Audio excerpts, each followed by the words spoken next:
Tohle je první díl naší třídílné série o rekonstrukci starého retrokola. Takže nás odebírej a ti neuniknou další díly. Vždycky jsem chtěl svoje jízdní retrokolo.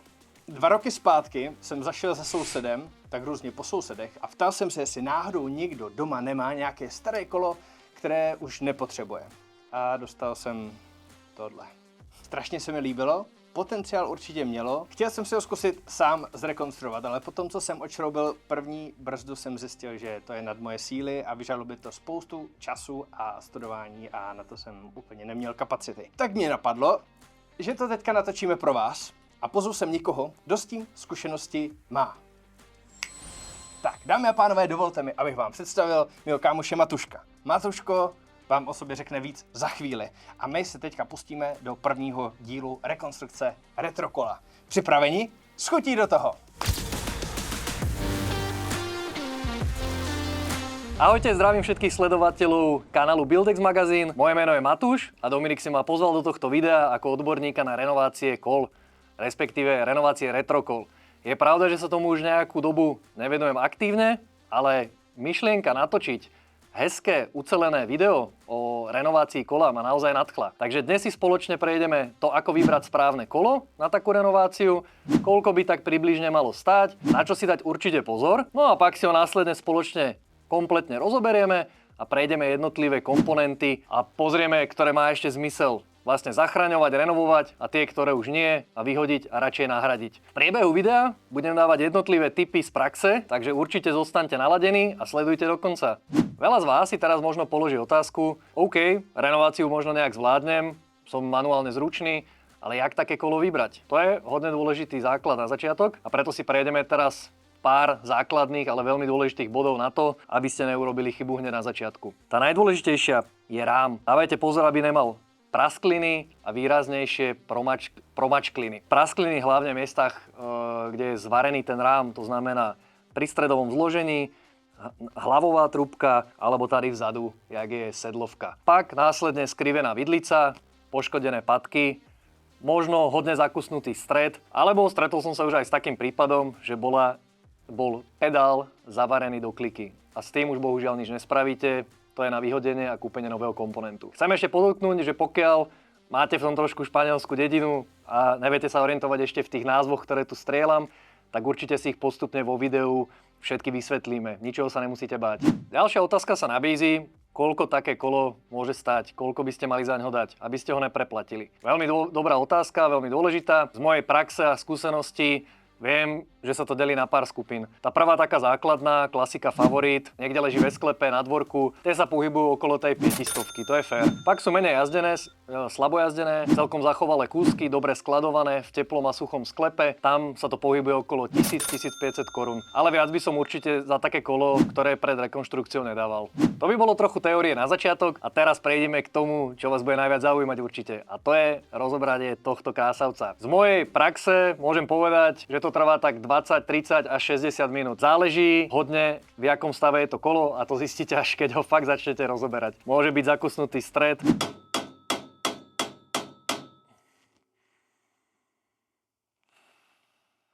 Jedna. Alebo brzda, ktorou sa budete trápiť ďalšiu polhodinu. Ja si idem vziať na rade a poďme na to. Když prostor navíc, tak zahradní domek. Když zahradní domek, tak Buildex. Moje náradie na rozobratie kola som si priniesol a mohli by sme si len rýchlo prebehnúť, čo také budete potrebovať. Okrem klasiky, ako sú šrobováky, imbusové klíče alebo kombinačky, budete potrebovať ešte pár špeciálnych kľúčov. Prvý máme na sundáti více kolečka, to je to ozubené kolečko vzadu. Pak máme ďalší klíč na stredové zloženie, pak na kliky a posledný je nitovačka na reťaz. Ja väčšinou začínam sundaním kola, aby sme si urobili viac priestoru. To je easy. Hezky si to takhle otočíme, šup, vyťahneme a dáme na stranu. Tak, na zadné kolo už potrebujeme 15 klíč, bude taká vaša klasika, ktorá vás bude sprevádzať. Jo, tak tenhle už byl trošičku povolený, tak rezavý reťaz, ale dokázali sme to. Druhé kolo dolu. Teďka asi dobrý point, pokiaľ nechcete zbytočne kupovať a mať ako ďalší náklad túto nitovačku, ktorú použijete úprimne 1-2 krát, Možno keď budete fakt pravidelne jazdiť, tak každý rok, ale keď sa budete starať o reťaz, tak asi ho ani nebudete môcť potrebovať. Dá sa to spraviť trošku na prasáka a to, že chytíte vlastne kombinačky a reťaz vlastne spriečite a zlomíte ho. Tento by mal ísť jednoducho.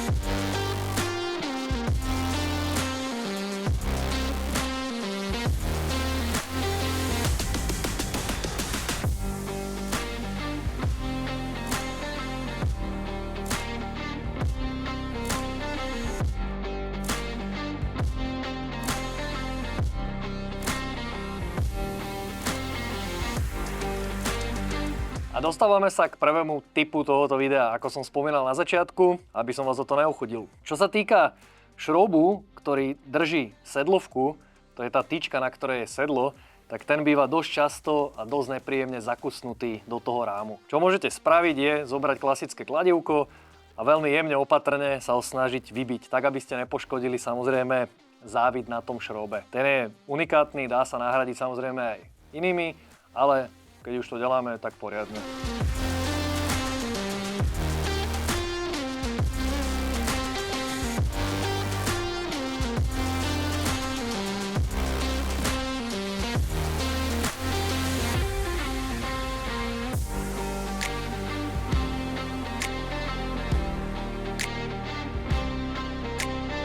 Druhý tip v tomto videu je pri sundávaní klik. Je na to tento špeciálny klíč, jak sme si vlastne povedali na začiatku videa.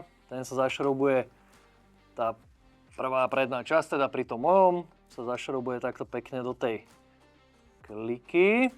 Pak si to samozrejme všetko dotiahneme, tak a pomaličky budeme doťahovať túto druhú striebornú časť a tým vytlačíme tú kliku aj s tým prevodníkom dopredu. Pokiaľ by ste ten klíč nevedeli zohnať alebo nechceli by ste zase utrácať, tak mám tip. Trošku zase na prasáka, gumené kladivko. Delal som to už aj tak, ale musíte byť veľmi opatrní. Ak máte hliníkové kliky, tak by ste ich mohli poškodiť. Ide to ťažšie, ale keď použijete VD40, chvíľku počkáte, tak by to malo fungovať. Začnete tým, že začnete klepať do tej kliky a pomaličky ju takto trpezlivo vyklepete ven.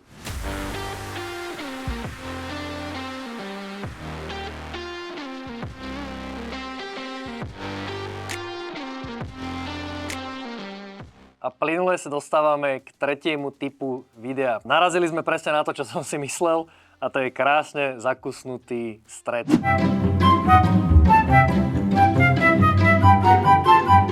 Takže musíme použiť ťažký kaliber. Vône VD40, to miluj. Aplikovali sme VD40, chvíľu sme počkali, môžeme ešte kladivkom trošku jemne poklepať, aby sa ten zakusnutý závit na jednej a na druhej strane trošku povolil a pak to skúsime otočiť. OK, trošku sa nám chlapec spiera, ale nič, čo by sme nedokázali vyriešiť. Tak to poďme skúsiť teda ešte. Hej, máme to. OK, vidím vás, priatelia, tak to by sme mali, ale ešte nemáme úplne vyhraté. Musíme dať ešte tú druhú stranu dole. Tak let's go, poďme na to.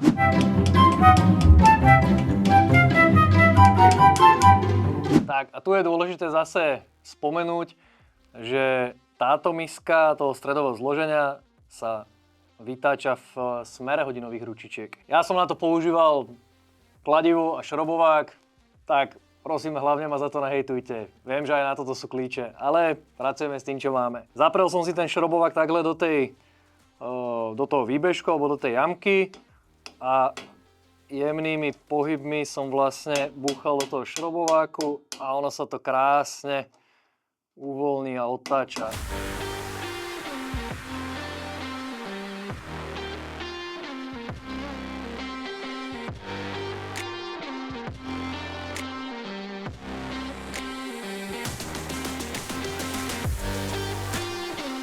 A pomaličky ideme do finále. Máme ešte taký štvrtý tip sa dá povedať. Nebojujte zbytočne s tými riditkami a s tým predstavcom. Je tady vlastne dlhá tyčka, ktorá ide takhle až dolu a je tam taký váleček, ktorý sa, tým, že sa to prišroubuje tu hore v hlave toho predstavca, tak ten váleček sa dvíha a rozťahuje vlastne tú trubku a tým drží v tom ráme. Takže najprv musíte uvoľniť tady ten šroub. Tak. A teraz by to malo ísť krásne.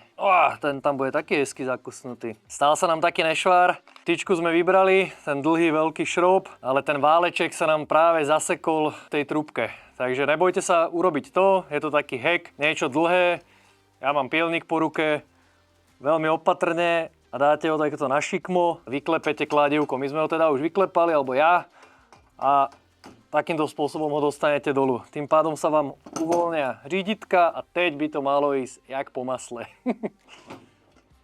Wow, let's go baby, tak už to jede. Ak to nepôjde, môžete použiť aj to kladivko ešte.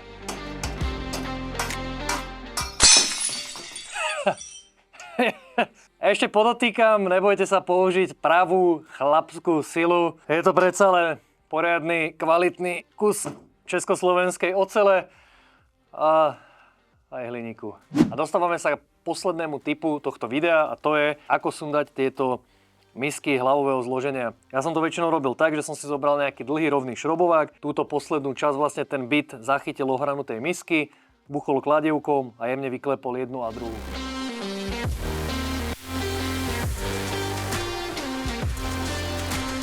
Čo sa týka sedlovky, tak vlastne tí očka toho rámu je fajn takto strčiť zase šrobovák, trošku ich rozevrieť, ale veľmi opatrne, aby ste nepoškodili vlastne ten vstup na ten šrob. Na druhej strane urobíte to isté a ono sa to tak hezky od seba rozejde, otvorí a tá sedlovka by mala ísť presne takhle jednoducho vybrať. A máme hotovo, priatelia. A týmto sme došli do úspešného konca, spoločne sme to zvládli, verím, že sa to podarilo aj vám doma, alebo v dielni, alebo v sklepe. Úspešného konca minimálne, čo sa týka rozobratia toho kola. Teraz si následne prejdeme všetky komponenty, jak sme zmiňovali na začiatku a povieme si, ktoré teda zachránime a ktoré nahradíme. Když prostor navíc, tak zahradní domek. Když zahradní domek, tak Buildex. Keď sa podívame na rám, začneme ním, tak nemá žiadne viditeľné praskliny, má trošku povrchovú rez, ale není nejak moc invazívny, takže s tým sa bude dať pracovať. Není nejak extra ohnutý, trošku rezy uvnitř, závity vypadajú fajn, to je hodne dôležité, pretože tam budeme dávať pravdepodobne nové stredové složení. Takže ideál, asi nič, čo by som ešte nevidel. A môžeme zobrať druhú časť toho kola, čože tá vidlica, tá je hezká, rovná. Hodne sa mi ľúbi, ak je taká pochromovaná, to keď vyleštíme, tak to bude krása, patky krásne, super. A k hlavové složení sa akorát trošku vyčistí, vyleští a bude super. Akorát tie ložiská sú už úplne vylisované, síce tam držia tie kuličky, ale to je proste na vyhození. To sa vždycky dáva nové. Je to samozrejme hodne namazané, to je dosť častá chyba. Ľudia si myslia, čím viac sa maže, tým líp sa jede. Ale není to tak, treba to s citom namazať tak, aby to bolo funkčné. Ale pak, když je tam hodne toho maziva, chytá sa na to prach, kamínky a ničí to tie komponenty. Sedlovka, trošku doškrabaná, ale trošku rezy, vyleští sa, super, bude fungovať. K stredové složení, to je asi tá jedna z dôležitejších častí, pretože je to ten pohon toho kola. Je to čtyřhran, čo som hodne teda prekvapený. To už niekto určite menil, pretože klasika je vlastne oska, ložiska a favority mali ešte vlastne prevodníky na také klínky. Čtyřhran alebo štvorhran je za mňa lepší, praktickejší. Je to zapúzdrené, takže super. Ale tento určite nahradíme, takže to bude na vyhodenie. Zámok sedla není kompletný, takže ten budeme musieť doplniť. Říditka vypadajú fajn, taký trošku jenom preleštít. Predstavec je fakt hezký. Nemá tam síce brand favoritu, ale ja mám radšej tieto čistejšie. Je to taký minimalistickejší dizajn. Říditka taky nevypadajú, že by boli nejak ohnuté, poškodené. U toho určite strašne dôležitá poznámka, pokud by boli trošku ohnuté, bola by tam nejaká preliačina, prasklina, okamžite vymeniť. Fakt je to o držku, jak sa hovorí. Brzdy, tady bude hodne práce, to poviem na rovinu. Brzdové špalíky, určite nové, tá guma bude už stvrdnutá a brzdný efekt tam bude úplne nulový. Tieto brzdové páčky sú fakt krásne. Tieto favoritiacké páčky milujem, majú tady krásne F-ko a ten dierovaný dizajn je úplne nádherný, takže tie sa len preleštia, vyčistia a myslím si, že budú delať ešte krásnu nádheru. Tady máme přešmykač, ten zhruba takhle na ten první pohled vypadá fajn, akorát to bude chcieť proste preleštiť. Uvidíme, jestli tá res, to počasie, zima, teplo mu tomu moc neuškodili, ale vypadá celkom fajn na taký ten prvý pohľad. Prehazovačka, taky, tu si pak rozobereme a tie kolečka medzi tým vyčistíme a zbavíme práve toho prebytočného maziva. Tady je to, o čom som vravel. Tu sa dáva hrozne moc maziva, to zatvrdne časom, chytá sa na to štierk kaminky a ohobluje to zbytočne ten řetěz. Inak vypadá celkom fajn. Páčky, vlastne řízení, tak tie už boli menené a vypadá, že im nič není. Takže to bude asi cajk. Kliky s prevodníkem, tie sú teda lahunké. Hodne sa mi ľúbia, hliníkové, vypadajú fajn, akorát jediné, čo dáme preč je pedále. Tam už tie ložiska si myslím, že budú hodne opotrebené. Když sa podívame na řetěz, tak ten má najlepšie časy už za sebou a to je 100% na vyhodenie. Na tom nešetriť, fakt kúpiť dobrý, masívny, kvalitný řetěz, pretože nechcete, aby sa vám roztrhol. Keď sa pozerám na tento, je brutálne rezavý, je to taký znak toho, že to kolo nebolo skladované asi tak, jak by malo byť. Za mňa optimálne skladovanie v zime, nejaké suché, teplé miesto, sklep alebo doma. Cez leto v kľude doporučujem nejaký záhradný domek. Buildex ich má hodne v katalógu, takže když tak odkaz nájdete v popisku. To je asi toľko, tento by som vyhodil. Dostávame sa k lankám a Bowdenom. Bowden je táto ružová vlastne časť. Pri tomto poviem len jedinú vec, vždycky meniť. Takže bye bye. Keď si zoberieme kola, tak zadný plášť vypadá ešte celkom fajn ten vzorek, ale aj tak my tam osadíme nové. Nevieme, jak staré sú, takže tá guma môže byť struchlivelá, tvrdá a nemusí to držať hezky na silnici. Takže plášte určite vymeníme, kola vypadajú fajn, asi to bude chcieť nejakú centrovačku, pretože tieto jednostenné rávky dvakrát do roka určite centrovať. Vicekolečko, tak to je úplne na tom stejne, jak ten řetěz. Stejný prípad, takže tomu asi netreba viac. Keď si zoberiem predné kolo ešte, tak takisto tady máme dokonca plášť značky Barum Made in Čechoslovakia, takže tady máme fakt tú autentickú stopu a určite to bude chcieť trošku poladiť, ale myslím si, že bude fajn. Myslím, že sme všetko prebehli. Dúfam, že som na nič teda nezabudol. Pokiaľ by vás ešte niečo zaujímalo k jednotlivým komponentom, budem rád, keď hodíte do komentu a ja vám rád odpoviem. To by sme mali. V ďalšom videu sa vrhneme na samotnú revitalizáciu komponentov, tak dajte určite odber, ať vám nič neunikne a pokiaľ vás video bavilo, budeme radi za like. Tak zatím.